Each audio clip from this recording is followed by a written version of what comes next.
Hello my dear students, तो आज का हमारा टॉपिक है calculate molecular formula from IPAC naming. Means आज हमें करना है बेटा, आईपीएसी नेमिंग से हम क्या करेंगे, मॉलिक्यूलर फार्मूला निकालते हैं। पहले हमने क्या किया था बेटा, मॉलिक्यूलर फार्मूला हमारे पास दे रखा था, उससे हम क्या करते थे, आईपीएसी नेमिंग अपने रूल और नॉर्म्स के अकॉर्डिंग हम कैलकुलेट करते थे। लेकिन अभी हमारे पास क्या दिया हुआ बेटा, इसका रिवर्स सिस्टम, यानी कि हमारे पास अब की बार दे रखा है आईपीएसी नेमिंग, और आईपीएसी नेमिंग से हमें करना है मॉलिक्यूलर फार्मूला। मतलब हमारे पास कितना सेंट्रल एटम के, हमारे पास कितने सराउंडिंग में लिगेंड्स होंगे, कितना काउंटर आयन होगा, और सभी की वैलेंसीज को एडजस्ट करते हुए हमें सभी कंपाउंड्स का राइट मॉलिक्यूलर फार्मूला यहाँ पर कैलकुलेट करना है। तो चलिए स्टार्ट करते हैं।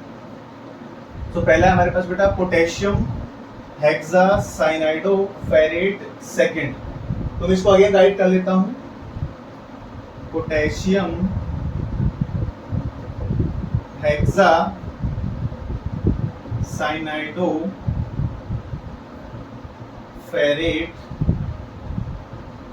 सेकेंड। तो देखिए हमारे पास जो पहला जो आईपीएसी ने दिया हुआ है पोटेशियम हेक्सासाइनाइडोफेरेट सेकेंड, यानी अब हम क्या करेंगे, जो हमारे पास जो आईपीएसी नेम दे रखा है, हम वन बाय वन क्या करेंगे बेटा, सभी चीजों को यहाँ पर लिखेंगे। यानी पोटेशियम, आप देखिए पोटेशियम का सिंबल क्या होता है, के होता है, यानी हमने सिंबल के अकॉर्डिंग यहाँ पे लिख दिया के। इसी तरीके से पोटेशियम के बाद नंबर आता है बेटा हेक्सासाइनाइडो। अब हमें पता है कि हेक्सा, डाई, ट्राई, टेट्रा, ये सभी जो हमारे पास प्रीफिक्सेस हैं, ये हम किसके लिए यूज करते हैं बेटा, लिगेंड्स के लिए यूज करते हैं। तो हमारे पास हेक्सासाइनाइडो का मतलब होता है बेटा CN जो है वो 6 टाइम है। तो हमारे पास क्या हो जाएगा बेटा, CN जो है वो 6 टाइम है। अब हमें पता है कि जो लिगेंड्स है वो सेंटर एटम के बाद लिखे जाते हैं, यानी इसके और इसके बीच में हमारे पास क्या होगा बेटा, स्क्वायर ब्रैकेट होगा। इसी के साथ पोटेशियम हेक्सासाइनाइडोफेरेट। अब आप देखिएगा ऑक्सीडेशन स्टेट से यहाँ जस्ट पहले क्या होगा बेटा, यहाँ पर सेंट्रल एटम होगा। तो फेरेट हम किसके लिए लगाते हैं बेटा, Fe के लिए लगाते हैं। तो Fe हमारे पास एनायनिक कॉम्प्लेक्स में, यानी स्क्वायर ब्रैकेट के पोर्शन में या तो पीछे की तरफ दिया हो या फिर उसके ऊपर नेगेटिव चार्ज हो, हम इन्हीं दो केसेस में क्या करते हैं, सेंट्रल एटम के नाम के पीछे ATE लगाते, तो हमें आइडिया लग जाएगा कि ये ब्रैकेट वाला पोर्शन किसी के पीछे होगा। अब आप देखिएगा यहाँ पर जो फेरेट है हमारे पास क्या हो जाएगा, इसका सिंबल Fe हो जाएगा।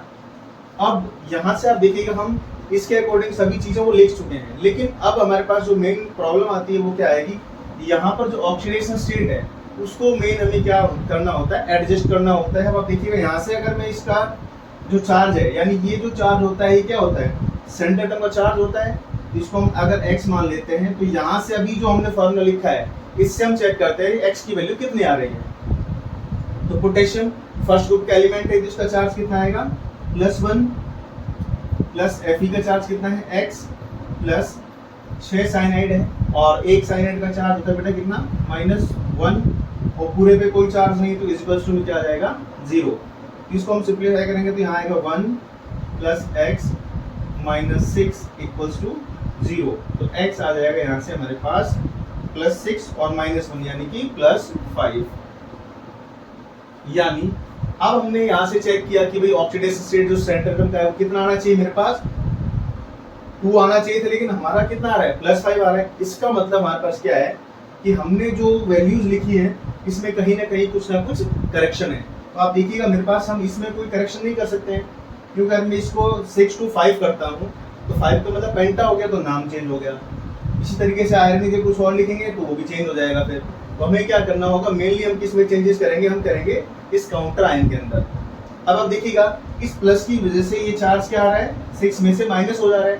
यानी अगर मैं यहाँ पर K2 करता हूँ, तो K2 करूंगा तो यहाँ पर आ जाएगा 2, तो 2 से यानी 6 में से कम हो जाएगा तो 4 आएगा।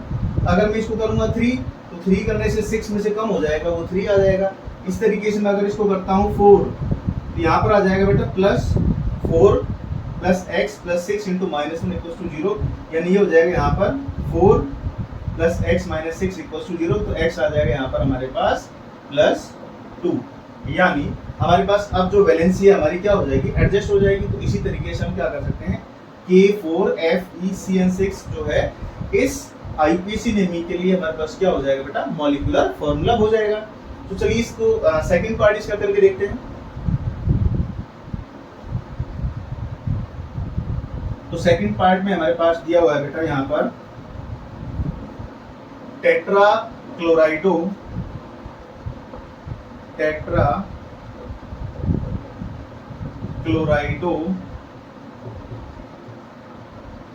निकलेट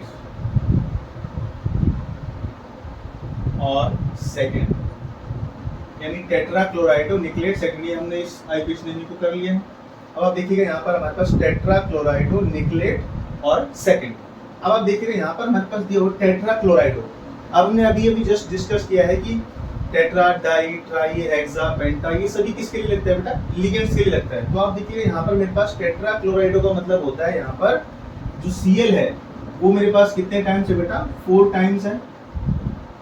और निकलेट मतलब सेंट्रल एटम का जो नाम होता है उसी के बाद में हम क्या लिखते हैं बेटा? ATE लिखते हैं। मतलब निकलेट किसके लिए लिखा होगा बेटा? निकल के लिए लिखा होगा। अब देखिएगा इसके बाद सीधा ऑक्सीडेशन स्टेट दिया हुआ, मतलब ना इधर कुछ है ना इधर, यानी ब्रैकेट हो जाएगी यहाँ पर क्लोज। अब आप देखिएगा यहाँ पर ATE। अब इस नाम से आपको पता लगाना है कि ATE का मतलब होता है या तो स्क्वायर ब्रैकेट किसी के पीछे हो या फिर स्क्वायर ब्रैकेट के ऊपर चार्ज कैसा हो? नेगेटिव हो। तो आप सोचिएगा यहाँ से अगर मैं इसको एज इट इज छोड़ देता हूँ तो यहाँ से निकल का नाम तो सिंपल आएगा, ATE नहीं आएगा। इसलिए हम क्या करेंगे, यहाँ पर हमें नेगेटिव चार्ज लगाना है। वैसे ही आप सोच सकते हो यहाँ से वैलेंसी अगर हम एडजस्ट करते हैं तो यहाँ पर आप देखिएगा x मान लेंगे इसको, ये हो जाएगा x प्लस 4 क्लोरीन है और एक क्लोरीन का चार्ज क्या होता है बेटा? -1 होता है। और इक्वल्स टू अगर मैं कुछ भी चार्ज नहीं मानता हूँ तो वहां पर हो जाएगा 0। तो आप देखिएगा यहाँ से x की वैल्यू कितनी आएगी?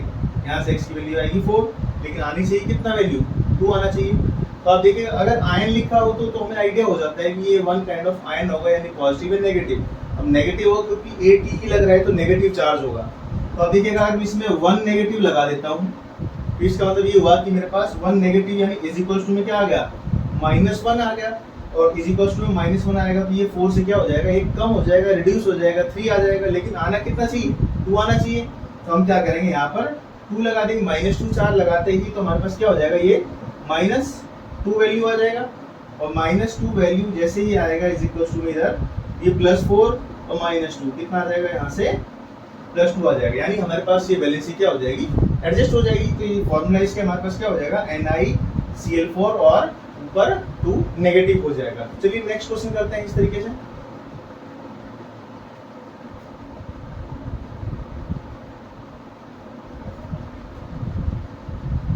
सो थर्ड क्वेश्चन है बेटा हमारे पास,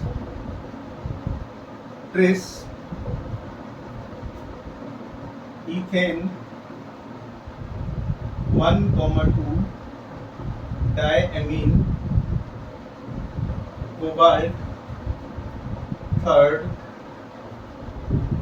क्लोराइड। तो आप देखिए यहाँ पर मेरे पास tris ethane 1,2 diamine cobalt third chloride. तो हमें इसका जो है मॉलिक्यूलर फॉर्मूला लिखना है। तो इसके लिए हम क्या करेंगे बेटा, यहाँ पर हमारे पास ट्रेस का मतलब होता है 3 टाइम्स। ऐसे लिगेंड्स जिनके नाम में डाई और ट्राई आ रहा है, अगर वो 2 टाइम्स और 3 टाइम्स होते हैं तो हम क्या करते हैं? 2 टाइम्स के लिए बिस वर्ड यूज करते हैं और 3 टाइम्स के लिए हम ट्रिस वर्ड यूज करते हैं। तो ट्रिस मतलब इथेन 1,2 डायमीन, ये कितने टाइम्स होगा? 3 टाइम्स होगा। आप देखिएगा मेरे पास EN हो जाएगा यहाँ पर 3 टाइम्स। और इसके बाद दिया बेटा कोबाल्ट, क्योंकि कोबाल्ट के बाद ऑक्सीडेशन स्टेट दिया हुआ है तो यहाँ पर आ जाएगा मेरे पास कोबाल्ट। और ऑक्सीडेशन स्टेट के बाद जस्ट क्लोराइड दिया है, इसका मतलब हमारे पास क्या हो जाएगा? ये स्क्वायर ब्रैकेट के बाद होगा क्लोराइड। अब आप देखिएगा यहाँ पर हमने इस फॉर्मूले के अकॉर्डिंग, इस आईपीसी के अकॉर्डिंग ये फॉर्मूला लिख दिया है। अब यहाँ से ऑक्सीडेशन स्टेट कितना आना चाहिए? 3 आना चाहिए। और इसमें चेक करते हैं जरा हम, ये हो जाएगा x, तो x प्लस 3। अब एक EN का चार्ज होता है बेटा 0 और ये क्लोरीन का चार्ज होगा -1 और इज इक्वल टू में 0। तो ये तो 0 हो गया, तो x की वैल्यू कितनी आ जाएगी? यहाँ से +1। अब फिर से वही समस्या होगी कि यहाँ पर हमारे पास ब्रैकेट में कोई चेंजेस नहीं कर सकते हैं, ना कोई हम चार्ज भी लगा सकते हैं, क्योंकि ओवरऑल कंपाउंड में कैटायन भी और एनायन भी है। जब कैटायन और एनायन दोनों चीजें कंपाउंड के अंदर प्रेजेंट होती है तो हम कोई इंडिविजुअल चार्ज से इसको डिनोट नहीं कर सकते हैं। तो हम क्या चेंजेस करेंगे? हम इसमें चेंजेस करेंगे। इसमें चेंजेस करेंगे तो यहाँ पर आप देखिए क्लोरीन इंडिविजुअल है। अगर मैं यहाँ पर 2 क्लोरीन करता हूँ तो 2 क्लोरीन करूंगा तो यहाँ पर आ जाएगा -2, यानी इज इक्वल टू के बाद वो चला जाएगा +2 हो जाएगा। ऐसे ही आना चाहिए कितना? 3। इसका मतलब अगर मैं यहाँ पर 3 लगा दूं तो यहाँ पर क्या हो जाएगा? x प्लस में 3 इंटू 0 माइनस में 3 इंटू माइनस वन कितना हो गया बेटा, -3 हो गया। यहाँ पर आ जाएगा ये +3। तो इसी तरीके से हमारे पास जो फॉर्मूला आ जाएगा COEN3 और Cl3। इससे हमारे नाम में भी कोई चेंज नहीं होगा और हमारी वैलेंसी भी क्या हो जाएगी, एडजस्ट हो जाएगी। तो चलिए नेक्स्ट क्वेश्चन करते हैं।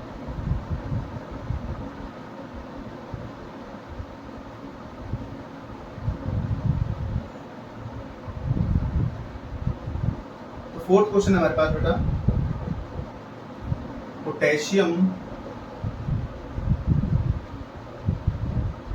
टेट्रा हाइड्रोक्साइडो जिंकेट और सेकेंड।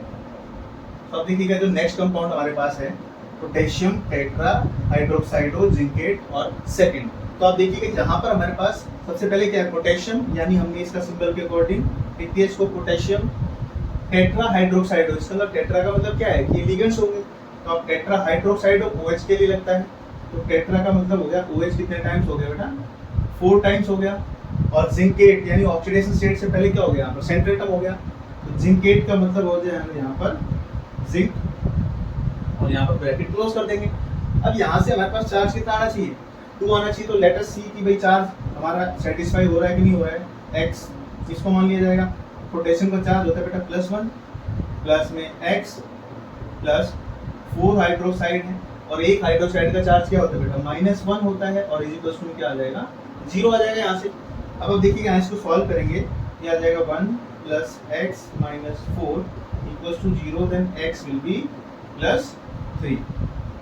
लेकिन हमारे पास चार्ज आना कितना चाहिए, 2 आना चाहिए। तो हम इसमें चेक कर सकते हैं कि यहाँ पर हमारे पास जो चार्ज दिया है, कई बार क्या होता है कि ये रूल हमारे पास सिंपल ट्रिक के अकॉर्डिंग क्या है कि जहाँ पर जितना जो दे रखा है यहाँ पे इसको हमें इससे क्या करना होता है, कर देते हैं जितना 2 लिखा हो यहाँ पर 2 लिख देंगे, लेकिन वो सब जगह पर नहीं लगता है।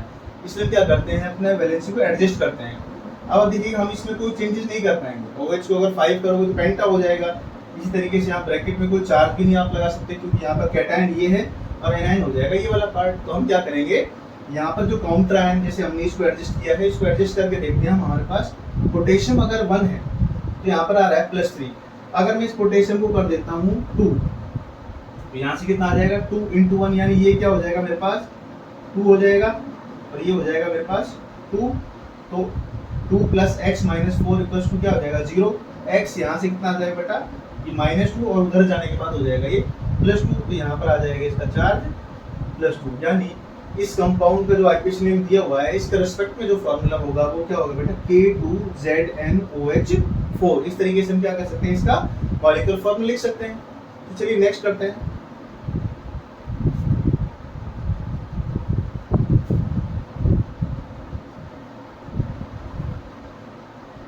तो नेक्स्ट आता है बेटा हमारे पास 5th नंबर, टेट्रा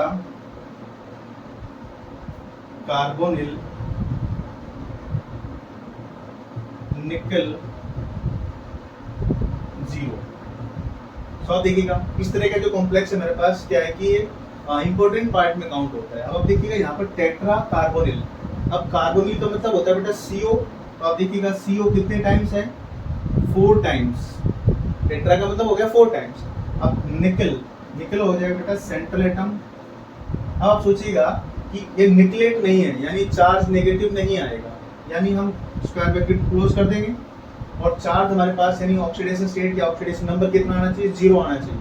और देखिएगा इसको x मान के देख लेते हैं, तो x प्लस 4, एक CO का चार्ज क्या होता है बेटा, 0 होता है, इज इक्वल टू 0। तो यहाँ से x कितना आ जाएगा, 0। यानी हमारे पास जो फॉर्मूला लिखा हुआ है सही लिखा हुआ है। तो इस तरीके से हम जो आईपीसी ने अगर दिया हो तो उससे हम मॉलिक्यूलर फॉर्मूले को कैलकुलेट कर सकते हैं। तो हमारी वीडियो अगर आपको पसंद आए प्लीज चैनल को लाइक करें, शेयर करें, सब्सक्राइब करें और बेल आइकन को प्रेस करें। Thank you.